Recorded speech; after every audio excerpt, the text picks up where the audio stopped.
Today I will be showing you the Vim Text Editor Basics. In order to get started, I'm going to start up a terminal. And I have a program that I've already created, so I'm going to navigate to it so I can show you around the Vim Text Editor. So I list the contents here in a terminal, and I want to go into the simple list directory that I created.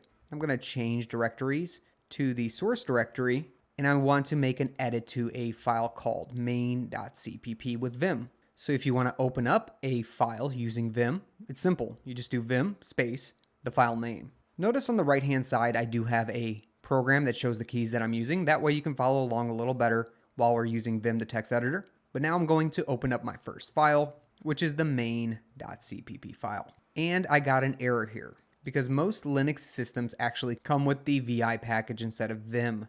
Vim is VI improved, so we can see that if we do VI space -v, we probably have that version. And it says here we have version 8.2.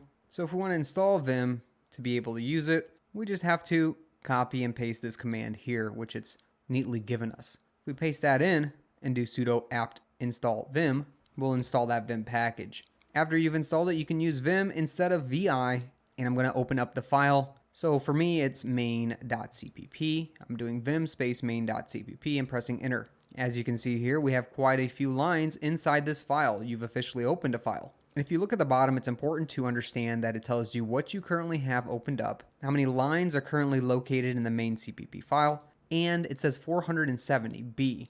Well, B stands for bytes, but that also stands for characters because one character is a byte. That way you understand what's all at the bottom. In order to navigate through this file with the Vim editor, you'll use the down and up keys. That will switch lines in Vim. And if you start using the right and left arrows, you'll actually navigate that specific line left and right and highlight specific characters inside that line. Notice that the cursor also moves every time you hit the arrow key. You can also use the J, K, H, and L keys to do the same thing, but I highly suggest just using the arrow keys. It's much quicker and more intuitive. So we can continue by using our arrow keys in order to pick lines out and navigate to a very specific portion of the file. And in order to add something in new, let's navigate here after username and press the letter I. Notice at the bottom now it says insert. This means you are in the insert mode and that you can currently insert characters or delete them. So for example, if I start pressing the backspace, you'll notice that I'm slowly getting rid of username. And now I can put something else in place of this. For example, I'll put in the username was not supplied. And in order to escape out of any operation that's currently being done in Vim, you can press the escape key. If you press escape a few times, this will automatically get you out of whatever operation you're currently in. Just like we were in insert down here, notice that there's no insert mode anymore. This also allows you to move on to the next operation. So for another example, this time I'm going to press the O key. Notice what happened. It created a new line. And it also put me back into insert mode, which will allow me to start inserting characters. So we might want to say something else like cout, sorry, and a semicolon. And if I press escape a few times, I will leave the insert mode below and end my operation. So again, if I press I can start typing and doing I'm inserting here. And if I press escape, I'm out of insert mode. And if I press O, I'm creating a new line. Now I'm inserting on this line. But what happens if you messed up? You can press escape and then press U. U stands for undo. So every time you press U, Vim will automatically undo the last operation. So watch me press it a couple more times and I'm back to almost the beginning. If I keep pressing U, I'm going back to where I'm at the oldest change. So always know you can just press escape and U if you ever mess something up. It's a great thing to understand. And another neat command to know, if you press Control and then R, you can actually redo the previous edits. It's a little more complicated than just pressing U, but it does exist. If you do Control R, that will redo your changes. All right, I'm going back to the beginning here. And if you're enjoying using Vim today, make sure to smash that like button for me. And let's talk about the next thing, which if we press escape again a few times and then type in colon, notice how it has colon and a blinking cursor at the very bottom. If we type in Q, this means quit. So :Q means to quit out of this text editor without saving. And if we add an exclamation point behind the Q, this command here will exit and disregard all changes without asking. So the difference here, :Q will ask you whether or not you are sure you don't want to save changes if you've already written changes to the program. So since I don't have any changes right now, I can do :Q and it shouldn't ask me for anything because I've undone all the changes to this file, and press enter. Look at that. Now I'm outside of Vim, back to my directory and terminal. If I open up main CPP again using Vim main.cpp, notice how we're currently blinking on the last line we were at. Vim does remember where you were previously at. And I'm going to add something in here by pressing I and just putting in inserted here and then escaping a few times and trying to do :Q again. Notice this time it says no write since last change.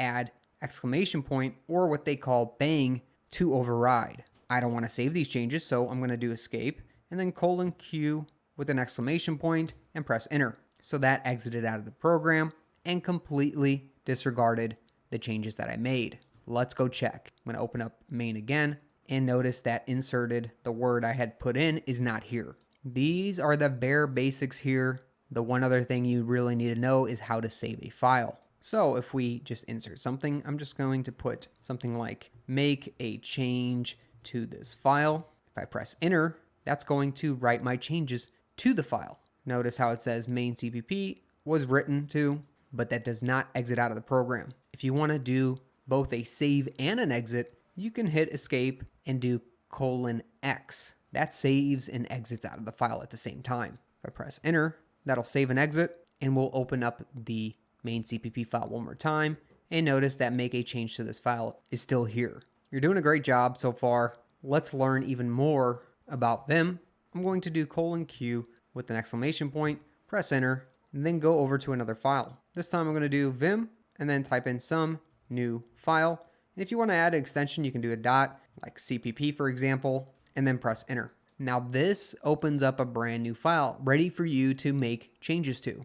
And if I press I and type in this is a new file I'm creating, and I escape a few times, I'm going to press :X and save and exit out of that file. And now if I do ls to list the files in this directory, notice I have some new file.cpp here. It's very easy to create files with Vim. If you ever need to make some notes quickly, this is a great way to do it.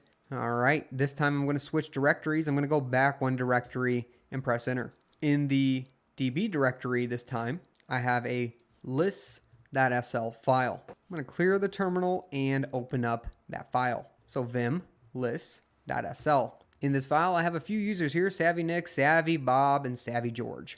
And they all have some items. This time I'll help you show a few more handy commands that you can use with Vim so you can navigate through Vim easier.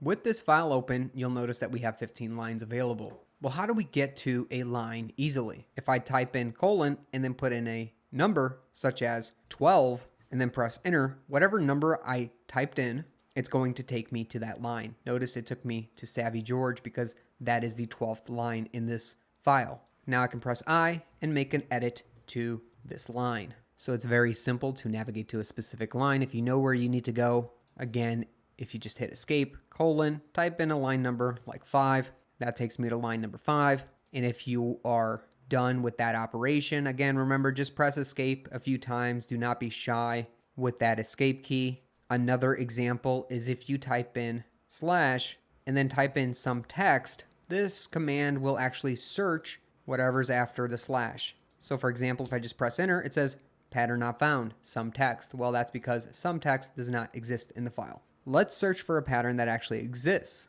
I'm going to do item number 5. Look at that. This is according to where the cursor was last, so the closest item to the cursor. So for example, if we didn't want item 5 or 6, item 6 here selected, we could just press enter and then keep pressing N until we find the actual item that we want. N helps us search through occurrences.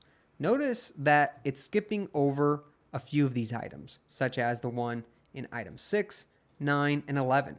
That's because the cases do not match. This is a capital I. This is a lowercase I. So it's smart enough to be case sensitive. Be aware, as you use N, this will also tell you eventually that search hit the bottom, continuing at top, meaning it started over, searching or wrapping around.